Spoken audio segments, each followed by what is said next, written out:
33টি বিশ্ববিদ্যালয় তৈরি হয়েছে, তার মধ্যে 9টি বিশ্ববিদ্যালয়ের পরিস্থিতির কথা বলছি। দার্জিলিং হিল ইউনিভার্সিটি, ছাত্র সংখ্যা কত জানেন? 39। একটা বিশ্ববিদ্যালয় চলছে 39 জন ছাত্র নিয়ে। বিশ্ববিদ্যালয়টা কোথায় স্থাপিত হয়েছে? একটা আইটিআই কলেজে। বিদ্যুৎ নেই, যাওয়ার রাস্তা নেই। ওখানে একটি বিশ্ববিদ্যালয় পাহাড়ে বেড়াতে গিয়ে হয়তো মনে পড়েছিল, কেউ দেখিয়ে দিয়েছিলেন, দিদি এখানে একটা ইউনিভার্সিটি করলে হয় না? বলছে করে দে, বিশ্ববিদ্যালয় হয়ে গেছে।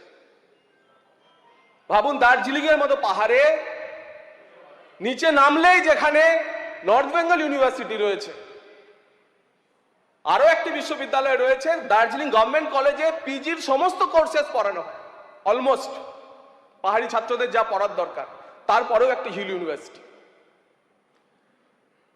উত্তরবঙ্গের আমাদের স্কুল শিক্ষা মন্ত্রীর যে কেন্দ্র, সেখানে 20 কিলোমিটারের মধ্যে দুটি বিশ্ববিদ্যালয়, দুটিই ঢুকছে। 20 কিলোমিটারের মধ্যে দুটি বিশ্ববিদ্যালয়, দুটিই ঢুকছে। হয়েছে, এমএলএ এসে বলেছেন বিশ্ববিদ্যালয় না হলে ওখানে হেরে যাব, নর্থ বেঙ্গলে আমাদের বিজেপিকে হারাতে হবে, চলো বিশ্ববিদ্যালয় করে দেয়। কন্যাশ্রী ইউনিভার্সিটি বলছে জমি আছে, নেই।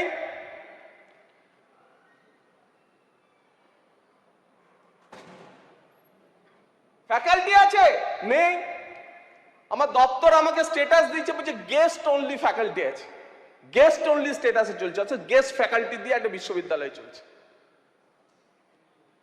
হিন্দি বিশ্ববিদ্যালয় হাওড়াতে, ব্রিজ দপ্তরে কলকাতা বিশ্ববিদ্যালয়, কলকাতা শহরে এতগুলি বিশ্ববিদ্যালয়।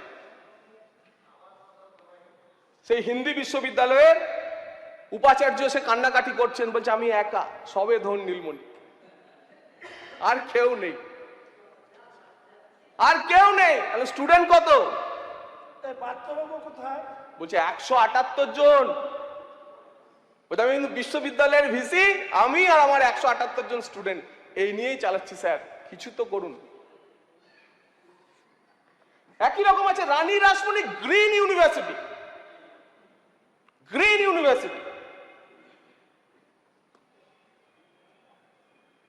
কোনো ফ্যাকাল্টি নেই, কোনো বিল্ডিং নেই। বিল্ডিং এ ইন্টারেস্ট থাকার কথা, ওই ইন্টারেস্টে বিশ্ববিদ্যালয়গুলো তৈরি হচ্ছিল, কিছু কনস্ট্রাকশন হবে, কিন্তু সেগুলো আর করে যাওয়া যায়নি। 200 ছাত্র।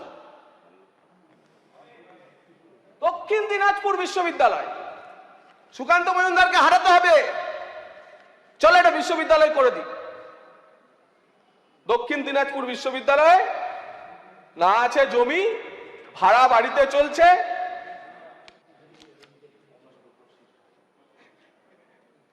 আমার সতীর্থ বলছেন যে তাও এক বাড়িতে চলে না, ওখানে আবার বাড়িওয়ালা বলেন যে তারা বিশ্ববিদ্যালয়, তারা 6 মাস পর পর আবার বিশ্ববিদ্যালয়ের ঠিকানা পরিবর্তন হয়ে যায়। চলছে বিশ্ববিদ্যালয়।